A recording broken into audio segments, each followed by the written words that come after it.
Joe Biden NYT editorial board endorses Warren Klobuchar for Democratic nomination for President Trump. Rails against impeachment in speech to Texas farmers. Biden breaks away from 2020 pack in South Carolina. Moore has broken away from the pack in South Carolina, maintaining a crucial early lead that could function as a failsafe for the former vice president's primary campaign. With the Iowa caucuses roughly 2 weeks away, the race in the Hawkeye State is knotted among 4 candidates. Biden, Senator Bernie Sanders NYT editorial board endorses Warren Klobuchar for Democratic nomination for President Trump. Rails against impeachment in speech to Texas farmers. Biden breaks away from 2020 pack in South Carolina. Moore IVT, Senator Elizabeth Warren NYT editorial board endorses Warren Klobuchar for Democratic nomination for President Trump. Rails against impeachment in speech to Texas farmers. Biden breaks away from 2020 pack in South Carolina. Moore D-Mass, and former South Bend, Indiana, Mayor Pete Buttigieg Peter Paul Buttigieg. Biden breaks away from 2020 pack in South Carolina. Sanders says gender still an obstacle for female politicians. Sanders v. Warren is just for insiders. Moore and recent polls in New Hampshire and Nevada, the second and third states to vote, respectively, show a similar conundrum, with Biden competing for first place with at least one other candidate. But he has largely broken away in South Carolina, the fourth early voting state and the first in which black voters make up a majority of the Democratic electorate. A Fox News poll this month showed Biden leading the pack in the state with 36% support among likely Democratic primary voters, a more than 20-point lead over the second-place candidate, billionaire philanthropist Tom Farr Steyer. Biden breaks away from 2020 pack in South Carolina. Buttigieg to attend MLK Day event in South Carolina after facing criticism. Poll, Sanders holds 5-point lead over Buttigieg in New Hampshire. Moore among black voters in the state, Biden registered 43% support, while Steyer notched 16%. Biden has the African American support here, and that support is not just wide, it's deep, said Antoine Seawright, a South Carolina-based Democratic strategist. Biden's lead in South Carolina could begin to collapse if he performs worse than expected in the first 3 states. But for now, his allies see the Palmetto State as a friendly territory for the former vice president that could act as a springboard for his campaign heading into Super Tuesday, when voters in 14 states, including California and Texas, will head to the polls.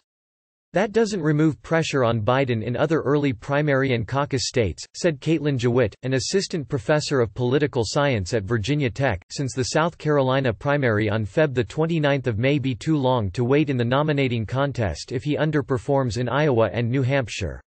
But Jewitt added that the Iowa caucuses and New Hampshire primaries could have less significance in 2020 than in years past when they traditionally acted as kingmakers. I think 2020 has the potential to be different, in large part because we have 4 candidates who are neck and neck in Iowa, Jewitt said. It's also possible that a different candidate wins Iowa and New Hampshire. If that happens, we don't necessarily have a front-runner. Jewitt said that such a circumstance would make South Carolina even more important for Biden. If he can win South Carolina by big margins, then that's good media coverage the day or two before Super Tuesday, Jewitt said.